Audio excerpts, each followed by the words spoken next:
දැන් කිව්වනේ අර යුක්තාණුවේ කතාවේදී කිව්වනේ. දැන් අපි එතනට පොඩ්ඩක් යමු මොකද්ද කියලා බලන්න. එතකොට අම්මගේ තාත්තගේ නේද?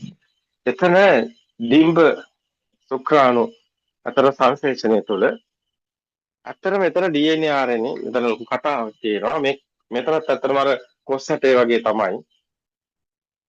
දැන් මෙතන සිද්ධ වෙන්නේ ඇත්තටම කිව්වොත් එහෙම එකට එකතු වුණු කම්පන වේගයක් වල සකස් වෙන යුක්තාණු. හරි? සකස් වෙනවා.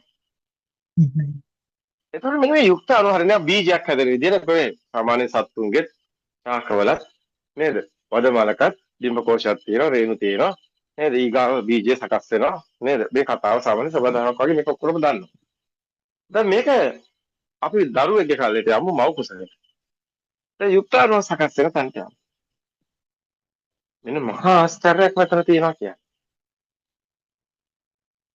දැන් ඉස්සල්ලාම කියන්න ඕනේ මේ මරණින් මත් යන විඥානයක් එහෙම කතා නැහැ. විඥානය කියලා දෙයක් නැහැ. විඥානය කියන්නේ වෙන් කර දැනෙන එක. මේ දැනෙන එක දැන් ආලෝකය කියන්නේ නේ. චක්කු විඥානය කියන්නේ ආලෝකයේ දැනෙන එක. ඒක සංඥාමය විඥානය වෙන්නේ කිව්ව එකයි. ඒක තියෙන වගේ දැනෙන එක. එතකොට නේ සෝත විඥානය කියන්නේ ශබ්දේ දැනෙන එක. විඥානය කියන වචන පාවිච්චි කරනවා හැමතිස්සෙම මේක අර අර මෙතන දෙයක් වගේ දැන හැමතැනම විඥානය කියන එක පාවිච්චි කරනවා. ශබ්දයක් කරනකොට දැන් මේ ශබ්ද සෝත විඥානය කියලා ගන්නවා. මේක චක්කු විඥානය කියලා ගන්නවා ආලෝකය. ඊට පස්සේ ජීවහා විඥානය කියලා ගන්නවා රස. ගහන විඥානය කියලා ගන්නවා සුවඳ. ඊට කාය විඥානය කියලා ගන්නවා නේ. උණුසුම සීතල. ඊට හැමතිස්සෙම විඥානය කියලා මේ වචනේ පාවිච්චි කරන්නේ මේක නිකන් ඒක වෙනස්නේ ශබ්දේ නෙමෙයිනේ. මේ සුවඳ වෙනස්නේ. ඒතකොට ඒක එක වෙන් කර දැක ගන්න ඕන විඥානය කියන එක තියෙනවා වගේ දැනන තන විඥානය කියලා අපි කියමු. හැබැයි මේකේ විඥානය කියන වචනයක් අපි පාවිච්චි කරනවා විතරයි. මෙතන සංනිවේදනයේට නැත්නම් අනිදස්සන විඥානය කියන්නේ මේ තාතරම මේ දැන් මේ වට පිට බලනකොට අපිට ඒ කිසිම දෙයකට ගින්නක් නැත ඒක අනිදස්සන විඥානය කියලා කියයි. අපපටිත විඥානය කියලා කියන ඒක පතිත වෙන්නේ නැහැ කොහෙවත්. දෙයක් වෙන්නේ නැහැ කියන්නේ. ගින්නක් නැත්තන. ඒතකොට විඥානය කියන්නේ අවදිස්සම මෙතන දෙයක් වුණාද නැද්ද කියන එක පැහැදිලි ආලෝකයක් වුණොත් ඒක අනිශක්ක විඥාන ඔය විදිහට දැන් එන්නේ. ඒතකොට සිතුවිලි කියලා ගත්තාම ඒක මනෝ විඥාන ඔය විදිහට විඥානය කියන්නේ ඒ වුණාට මේක වචනයක් පාවිච්චි කරන විතර එහෙම එකක් නැහැ. දෙයක් කරගන්න එපා. දැන් අත්‍තරම හුස්ම ටික යනකොට මේක කම්පනයක් විතරයි. අපි ගොඩ මේ සංඥාවක් කියලා සකස් වෙන්නේ. ඒතකොට මේ සංඥාවනේ දැන් මේ ඇසුරු කරන්නේ දැන් අපි වටපිට බලනකොට ශබ්ද සංඥාවක්. පැහැදිලි? දැන් එතකොට දැන් මේකේ තවත් පැත්තක් කියනවා මේ විඥානය ගැන කියපු නිසාම මේ වතුරට ගලක් දැම්මහම වලලු හැදෙනවනේ. දැන් ඔය මැද්දේ තියෙන දැන් ස්විමින් pool එකට හරිය දැන් අපි දන්නවනේ වතුරට ගලක් දැම්මම වලලු හැදෙනවා කියන්නේ ස්විමින් pool එකට පැනලාම දැන් වලලු හැදෙනවා. හැබැයි කෙරවලට ගිහින් එතන තියෙන ජලාංශෙට ඉස්සෙල්ලා වදින්න මැද්දේ තියෙන ජලාංශය ගන්න නැහැ. එතකොට මේකේ වලලු හැදෙනකොට මේකේ දැන් බලයක් දෙන්නේ ගැටීම තුල. ඒ බලය තුල දැන් ඔන්න බලන්න පළවෙනි උඩ වතුර ටිකක් උඩට යනවා. එතකොට උඩට යනකොට එතන අර කම්පණය තියෙනවා. අර ගැටලු කම්පණය. ඊට පස්සේ ආයෙ පහළට යන තැනත් එතන ගැටලු කම්පණය තියෙනවා. ආයෙ ඊගාවට ඉහළට යනකොට පහළට යනකොට හැමතිස්සෙම වලලු වල අර ගැටලු තැන තියෙන කම්පණය දිගටම තියෙනවා. එතන අංශු තමයි එතන මේ විදිහට ভাইබ්‍රේට් වෙන්නේ. කම්පණය වෙන්නේ. එහෙම ගිහිල්ලා කෙරෝලෙක තියෙන ජල අංශු කම්පණය වෙලා තමයි ওই ඉස්තිලා වදින්නේ පිටියේ. හරිනේ. මැද්දේ තියෙන ජල අංශු කොහෙවත් ගියේ නෑනේ. දැන් මේ වගේ මෙතන කම්පනයක් වුණාම දැන් හුස්ම ටික ගියා කියලා හිතන්න. මෙතනින් මුකුත් කොහෙවත් යන්නේ නැහනේ. දැන් අපි කිව්වා නේද? අපි කිව්වා දැන් මොකක් හරි දැන් අපේ කම්බරේ හෙල්ලෙන්නේ තව කොයි හරි ඒ වගේ කම්පනයක් තිබුණොත් දෙක එක වෙලා මෙතන කම්බරේ හෙල්ලෙනවා. හැබැයි එතන මොකුත් මෙතනට එල කතාවක් නෑ. එතන කම්පනේ සමානයි මෙතන කම්පනේ නේ. ඒකේ ඔක ටෙලිපති කරනවා කියන්නේ. දෙක සමානයි කියන එක. ආසේ ඉදිරි කරනකොට මේ ජලය හෙල්ලෙනවා වගේ. එතන ඔතන තියෙන කම්පන සමාන වීමන්නේ. දැන් මෙතන දුරකථනයක් තියෙනවා මේකට කවුරු කෝල් ගත්තත් මේකට එන්නේ මේ අංකයට ගත්තොත් ඒ කියන්නේ ඒ කම්පණය කොහේ සකස් කරත් දෙක එක වෙලාවේ කතාව යන්නේ ෆෝන් එකේ දැන් මේ zoom එක යන්නේත් එහෙමනේ මේ කියන්නේ ඔබට ඇහෙන්නෙත් එහෙමනේ දෙපැත්තක දැන් මෙතන මේ මෙතනයි ඔතනයි සමාන වීමක් නෙමෙයි තියෙන්නේ ඔතන මෙතන වෙලානේ මෙතන ඔතන වෙලානේ දැන් වීඩියෝ ඔන් කරලා එතන මෙතන එක වෙලානේ එතන ඉන්නවනේ බලනකොට හරි පුදුමයි ආශ්චර්යයක් වගේ නේ. එහෙම. හරි පුදුමයි ආශ්චර්යයක් වගේ එතන ඉන්නවා. ඒතර මේකෙත් තියෙන සංඥාවක් නැසුරු කරන්නේ. සංඥාවක් නැසුරු කරන්නේ කම්පනයක් නේ. ආලෝක සංඥාවක් නේ.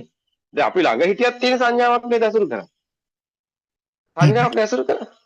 ඒ සිතුවිල්ලක් ඇසුරු කරන්නේ. මේ රූපය ඇසුරු කරන්නේ අපේ මේ සංඥාව. දැන් ඔබේ ළඟ ඉන්නවා තව කවුරු හරි. ඔබ ළඟ ඉන්නවා කියන එක ඔබ ඔබේ සංඥාවන්නේ තියෙන්නේ. ඉතින් ඔබ හිතන දැන් ඔබ ඉන්න දැන් හර්ෂිනී US එකේ. ඒතර හර්ෂි දැන් මෙතනදී හර්ෂි දැන් මෙතන ඉන්නවා කියන එක ඔය වීඩියෝ කෝල් කරා. ඒක ළඟ හිටියත් ඔච්චරයි නේද? ඒත් ඔක්කොම වෙන්නේ. ඒකම සංඥාව. සංඥාවක් තමයි ඇසුරු කරන්නේ. ඒක කතාවට ඇසුරු කරා දැන් ළඟ හිටියා කතා කරත් එකයි US වල ඉඳන් කතා කරත් එකයි දැන් සංඥාවක් නේද මෙතන සකස් වෙන්නේ. මෙතන කම්පනයක් විතරයි නේද? මෙතන තරක් නෑ නේ දුර ළඟ කියලා එකක් නෑ නේ. අර බ්‍රහ්මණයන්තර සූත්‍රය කියන්නේ නේද? අර කියන්නේ මේ විඥානං අනිදස්සන අනත්තං සම්පතෝ එත්ත ආපෝච පටේ තේජෝ වායු නගාරති කිය.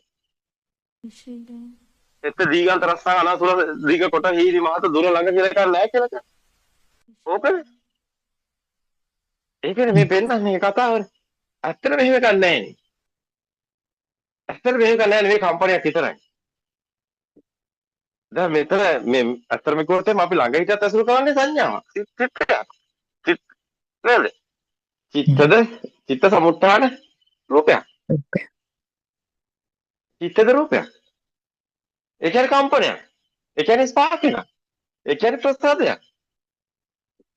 ඒකනේ මේ කතා කරන්නේ. ඒකයි තීන සංගති පස්සෝ කියලා කිව්වේ. ඒතර හැම අරමුණකම තීන සංගති පස්සෝ කියන එක තියෙනවා. ඒ කියන්නේ මේ ඔක්කොම කම්පන එකට ආවම කම්පනයක් දෙනොත් කම්පන යනවා කියන්නේ. නේද? ඒතකොට පොඩි කාලේ ආපු පුටුව දෙනොත් එන්නේ එහෙමයි. නේද? දැන් අනිත් එක ලෝකේ කොහේ තිබ්බත් දැන් මේ දුරකථන අංකයට මෙතනට ඒ එතන කම්පනය මෙතන කම්පනය සමානයි නේද? කතා පැහැදිලි නේ. එතකොට කොහේ හරි ඒ වගේ කම්පනයක් තිබ්බොත් දෙක එක වෙනව නේ. කෝලෙක් ගත්තා වගේ නේ. එතන මෙතන සමානයි නේ. දැන් මේක ආශ්චර්ය බලන්නකෝ. අර පොඩි කාලේ තිබුණු පුටුවේ ඒ හැඩතලේ ඒ ශබ්දේ ඒ විතරක් නෙමෙයි එතන තිබුණු උණුසුම විතර තේරෙම දැන් මේ මොකද සකස් වෙනව නේද මේ හැඩතලේ එනකොට. ශබ්දෙත් ඇවිල්ලා තේරම ඇවිල්ලා නේ. ඔව්. මේක පුදුමාකාර ආශ්චර්යයක්. ඇත්තම කිව්වොත් එහෙම සාර අසංඛ්‍ය කල්පලක්ෂ පොඩි කාලේ විතරක් නෙමෙයි. මේ මොහොතේ සමහර වෙලාවට කෙනෙකුට මේක තේරුම් ගන්න ටිකක් අමාරුයි. මෙතන පුජ්‍යල කතාවක් නෑ. මෙතන තියෙන සිස්ටම් එක අවබෝධ කරගන්න, ධර්මය අවබෝධ කරගන්න, ධර්මතාවය අවබෝධ කරගන්න. ඇත්තම කිව්වොත් පොඩි කාලේ නෙමෙයි. ඔබ අවුරුදු 10 කාලේ, ඔබ අවුරුදු 20 කාලේ, ඔබ කොයිතරම්ද ඔය එකම සංඥා, පුටුව කියන සංඥාවත් එක්ක ඔබේ තියෙන ඒ ගනුදෙනු, ඔබේ තියෙන කම්පන නැවත ඒවත් එක්ක ඔබට එන අදහස්. ඒ සේරම තියෙනවා මේ දැන් මේ මොහොතේ කම්පණි. ඒ විතරක් නෙමෙයි. ඔබ ඔතන යටින් තියෙන අරූපය ගැන අපි කතා කරන්නේ දී පෙරද දිගට. අරූපය කියන්නේ මොකද්ද? ඔතන තියෙන යටින් සැඟවිලා තියෙන ඉත්ත කම්පණි. ඒ පුටුව කියනකොට ඉත්ත කම්පණි නැද්ද? ඉත්ත කම්පණි තමයි අරූපය කියන්නේ. ආ පුටුව තියෙනවා වගේ දැන් ඉත්ත කම්පණි තමයි අරූපය කියන්නේ. ඒතර ඉත්ත කම්පණි කියන්නේ සාරාංශකේ කල්පලක්ෂණ ඇත්තම කිව්වොත් මේ ඉත්ත කම්පණි සාසව බලයේ තියෙන. යටින් තියෙන මේ පුටුව තියෙන වගේ දැන් ඉත්ත කම්පණය මේ නිකන් සකස් වෙන්නේ නැහැ. අත්තම කිව්වොත් ඔබට පුදුම හිතේ මේ කතාව. සමහර වෙලාවට ඔබ පුදුම හිතේ මේක ඇවිල්ලා ඔබට හිතන්න බැරි කතාවක් අතනදී කියනවා. තේරුණොත් එකයි නොතේරුණොත් එකයි කියලා. මෙතන ඇත්තටම කෙනෙක්ගේ පුජ්‍යලිකේ කතාවක් නෙමෙයි තියෙන්නේ.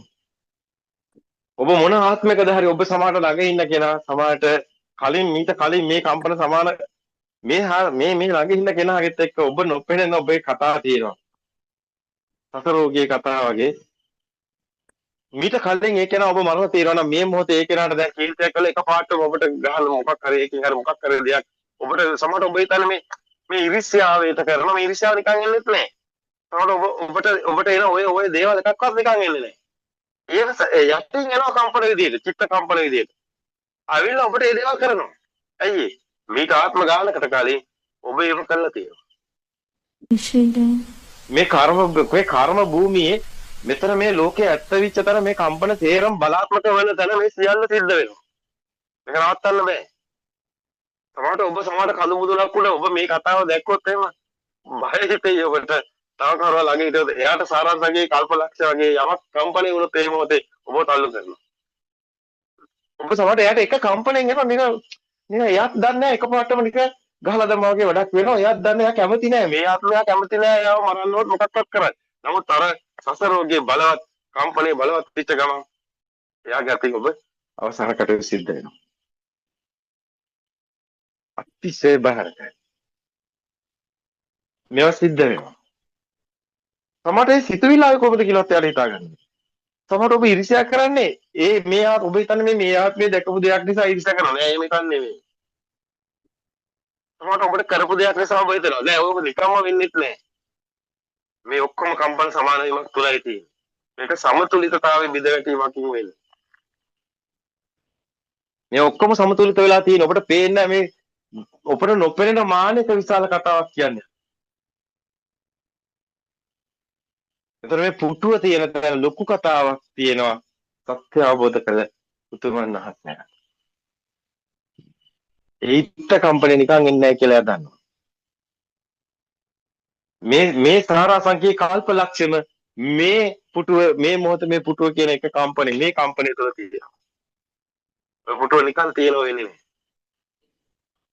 හැබැයි මේ ඔබ සත්‍ය දකින්නකොට මොකද වෙන්නේ? මේ සිස්ටම් එක ප්‍රොසෙස් එක ඔබට අවබෝධ වෙනවා. ඔබ ඒක අවබෝධ වුණාම මෙතන කෙනෙක් නැති බව දකිනවා. මෙතන කෙනෙක් නෑ සිස්ටම් එකක් තියෙනවා. ඔබ සිස්ටම් එක අවබෝධ වෙනවා. අතර මෙතන තියෙනවා කියලා එහෙම ගන්න මෙතන තියෙන්නේ කරන්ට් එකක් වගේ බලයක්. ඒ පවර් එකක් ජෙනරේට් වෙන්නේ. ඒක කම්පැනිකින් එන්නේ. ඒක චිත්ත කම්පැනි. දැන් මේ ආලෝකය කියන්නේ එක ජාතික කම්පැනි. ඔබ දන්නවා ස්පාර්ක් නේ. නාභිගත වෙන තැන කම්පන වේගය. එතකොට මේ ශබ්දය කියන්නේ කම්බරේ හෙලෙන ভাইබ්‍රේෂන් වේගය. එතකොට මේ ඒ විතරක් නෙමෙයි උණුසුම සීතල මේ සේරම කම්පන කියලා ඔබ දන්නවා. හැබැයි චිත්ත කම්පන කියන්නේ මේ ආලෝක කම්පනත් මේ ශබ්ද කම්පනත් මේ උණුසුම සීතල කම්පනත් මේ සේරම එකට එකතු වෙලා ඇදුණු වෙනස්ම ආකාරයක කම්පන. ඒකෙත් එක කම්පනයක් තියෙන්නේ. පුදුමේ කියන්නේ. එක කම්පනයක් කියන්නේ හරියට ස්පාර්ක් එකයි. නමුත් සාරාංශකයේ කල්ප ලක්ෂ්‍යම තියෙනවා මේක කම්පැනි තියෙනවා. සකස් වෙනවා. මේක ඔබට දැනෙන තව ගැඹුරට යන අභිඥා ඥාන ඔස්සේ ගියොත් තමයි අසු වෙන්නේ. මේ ඔක්කොම මෙතනකේ තියෙනවා. ඔබට දැන් පේන්නේ අර පුටුව දකිනකොට ශබ්ද සංඥාවනේ. ඒ ශබ්ද සංඥාව කියන්නේ කම්පනයන්නේ. හැබැයි ඒකේ ශබ්දයක් නැහැනේ. හැබැයි ඒක ඇසට එන්න විදියක් නැහැනේ. මේක පොඩි උපමාවක් විතරයි. මේ සේරම කතාව ඔහොමයි. ඒකයි කිව්වේ මේ සංඥා අபிසංකරණයක් මහණෙනි ජීවත් වෙනවා කියලා කියන්නේ. සංඥා අபிසංකරණ නිරෝධයක් මහණෙනි නිවන් දකිනවා. ඒකයි ඝන සංඥා සුකුම වෙන තන පෙන්වන්නේ මේ කම්පන බලේ කාන්ට එක අඩු වෙන තන රාග දේශම තුනී වෙන තන සුගති පරායන කියලා. එහෙනම් ඝන සංඥා රාග දේශම මේ ගිල්න කරන්ට් එක වැඩි වෙන තන පෙන්වන්නේ ඔබේ මාන්නේ වැඩි වෙන තන අතිමානී කුක්කුරු මානිය මක්කට අතිමානී කුක්කුරු කියවා වගේ ඔබේ ගිල්න මේ මෙන්න මේ ස්පාර්ක් එක පවර් එකයි මේ පෙන්වන්නේ. ඔබේ කෙලස් කියන්නේ තෝකමයි. රාග දේශම කියන්නේ තෝකමයි. නානදී කියන්නේ ඕකමයි. තණ්හා කියන්නේ ඕකමයි. මේ කරන්ට් එක පවර් එක. මේ ඉත්ත කම්පන ආරෝපේ. මේ පුටුවේ තියෙනවා. පේන්නේ නැද්ද? හැබැයි ඔබේ රැවටීම නිසා ඔබ මේ ලෝකයේ ඇත්ත වෙලා චිත්ත රූපේ පුටුව ඇත්ත වෙලා තේරම ඇත්ත වෙලා ඔබ ඉන්න වගේ දැනෙන එක තුල අන්න ආත්ම කම්පනිත උතන තියෙනවා. ඒක උඩින් ඇවිල්ලා තව සිතුවිල්ලක් අන්න පුටුවේ තියෙන කෙලක් ඉන්නවා. ඔබ ඉන්නවා කියන සිතුවිල්ලකුත් ඔබට තියෙන ඒකත් තියෙන උතන ඔය සංඥාවක් විදිහට මම කියන ආත්ම සංඥා. ආත්ම දෘෂ්ටිය කියන තාක්කා ඒක නැති කරන්න බෑ. මම ඉන්නවා කියන සිතුවිල්ලත් ඔය පුටුව කියන එකේ තියෙනවා. මේ සත්‍ය අවබෝධ වුණු උතුමන් වහන්සේලාට විතරයි ඔය එක එක අඩු වෙලා යන්නේ. කාමාශ්‍රව, භවශ්‍රව, ditthාශ්‍රව, අවිජ්ජාශ්‍රව කියන්නේ ඔතනමයි. අවිජ්ජාශ්‍රව කියන්නේ දෙයක් වගේ දෙන්නේ එකමයි. කාමාශ්‍රව උතර තියෙන නන්දියයි. ඒ ගිල්ලයි. භවශ්‍රව කියන්නේ භවයේ තියෙන වගේ දැනෙන අරූපය. ditthාශ්‍රවයි කියන්නේ ආත්ම ස්වභාවය. අභිධර්මයේ කියන්නේ අභිඥා ඥානය ඔස්සේ ප්‍රායෝගිකව පැහැදිලි කරන්න මේ බුදුන් වහන්සේ දේශනා කරන්න යෝගනීය ධර්ම, ඕගනීය ධර්ම, ගාන්තික ධර්ම මේ සේරම තියෙන්නේ ආශ්‍රව ධර්ම සේරම තියෙන්නේ එක කම්පලයි. වට්ටම් වට්ටති කියලා මේවා මේ සංවට්ට ස්ථායි විවට්ට කියලා මේ කතා කරන්නේ මහා සසරම මේ එක කම්පණේ බලවත් වන ආකාරය සහ බලවත් වන ආකාරය.